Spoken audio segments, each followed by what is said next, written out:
奉政府籲，小朋友最好每日都有1個鐘頭嘅運動時間。但係呢個呼籲，唔少家長一聽到就火都嚟埋，因為做功課已經佔咗小朋友大部分嘅時間，學業同埋運動豈能兩者兼得？所以大部分人最終只會選擇有時間先至去做運動。但係大家有冇諗過，喺衝返屋企做功課之前，如果可以俾小朋友先運動一下，或者可以兩全其美呢？因為做運動唔單止可以強身健體，仲對小朋友嘅腦部發展有意想不到嘅好處。美國伊利諾大學阿賓納香檳分校運動機能學及社會健康部門教授 Charles Hillman 曾經招募過2組體能唔同嘅學生，評估佢哋喺閱讀、串字同埋算術等等嘅能力。結果發現，體能較好嘅學生喺做測試嘅時候，腦部活動量較大，轉數明顯快過另一組嘅同學。以前我哋成日都話四肢發達頭腦簡單，但係原來事實啱啱好相反，因為運動仲肩負鍛煉大腦呢個重任，佢可以刺激神經細胞嘅生長，同埋加速神經細胞嘅突觸連接，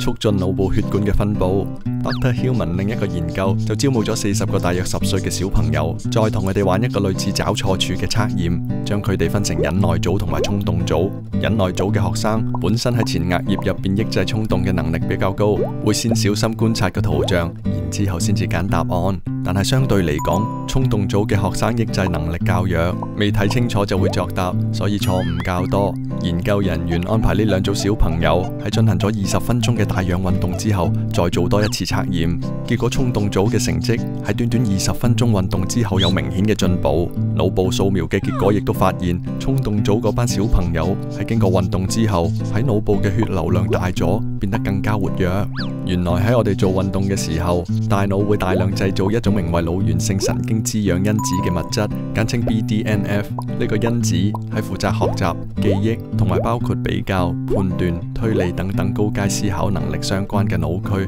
例如海馬體、大腦皮質同埋前腦基底等等都特別活躍。換句說話，如果小朋友多啲做運動，就會製造更加多嘅 BDNF， 對佢哋嘅腦部發展都有正面嘅影響。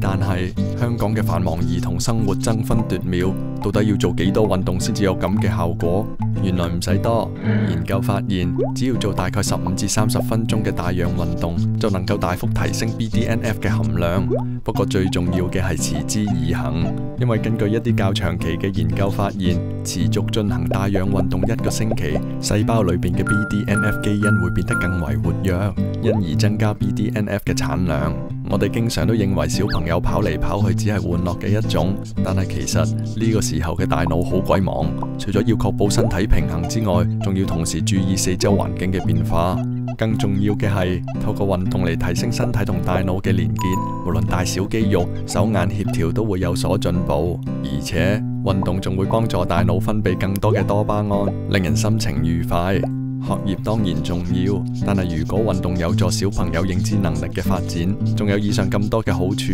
我哋或者係時候調動一下小朋友嘅時間表，每日都俾佢哋放完電先至返屋企做功課，話唔定會更加快做完呢。